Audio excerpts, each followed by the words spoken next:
ভিডিওটা দেখছেন? কতটুকু নির্মম নৃশংস হত্যাকাণ্ড। বিএনপির কর্মীরা চাঁদা না পেয়ে মিটফোর্ডের একজন ব্যবসায়ীকে পাথর মেরে হত্যা করেছে।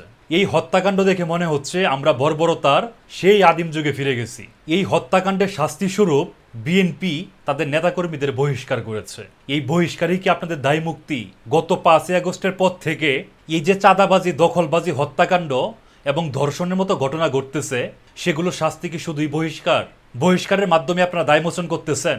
গত 5ই আগস্ট মানুষ যে আশা, যে আকাঙ্ক্ষা নিয়ে শেখ হাসিনাকে দেশ থেকে বিতাড়িত করছে, তার বিন্দু পরিমাণ স্বাদ কি আপনারা মানুষকে পাইতে দিচ্ছেন? কিছু হলেই আপনারা বলে বেড়ান নির্বাচন দেন, নির্বাচন দেন। আপনাদেরকে নির্বাচন কেন দেওয়া হবে?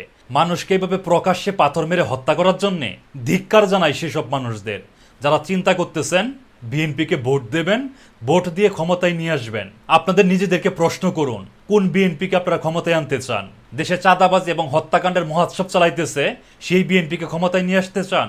মিটফোর্ডে এভাবে পাথর মেরে হত্যাকাণ্ডের পর ঢাবিতে ছাত্রদলের কর্মীরা আবার বিক্ষোভ মিছিল করছে। এটা কি জাতির সঙ্গে মশকরা করা না? যেই আপনারা পাথর মেরে মানুষকে হত্যা করতেছেন, সেই আপনারা আবার তার জন্য বিক্ষোভ মিছিল করেন। এগুলো জাতির সঙ্গে কি ধরনের মশকরা? এসব চাঁদাবাজি, হত্যাকাণ্ড থামিয়ে দেওয়ার সময় চলে আসছে। গত 5ই আগস্ট যেভাবে দেশবাসী একত্রিত হয়েছিলেন বিএনপির এসব চাঁদাবাজ, দখলবাজ এবং সন্ত্রাসীদের বিরুদ্ধে, আবার একত্রিত হইতে হবে, একসঙ্গে গলা ফাটাইতে হবে, এদেরকে দেশ থেকে বিতাড়িত করতে হবে। নয়তো গত 5ই আগস্ট যে আশা আকাঙ্ক্ষা নিয়ে আমরা দেশ থেকে শেখ হাসিনাকে বিতাড়িত করেছিলাম, সেই আশা আকাঙ্ক্ষা আমাদের কখনোই পূরণ হবে না। আমরা চাই এই হত্যাকাণ্ডের একটা দৃষ্টান্তমূলক শাস্তি হোক, যাতে করে ভবিষ্যতে যারা এরকম কিছু ঘটানোর চিন্তা ভাবনা করবে তারা এই ঘটনা থেকে শিক্ষা নিতে পারে। ধন্যবাদ সবাইকে।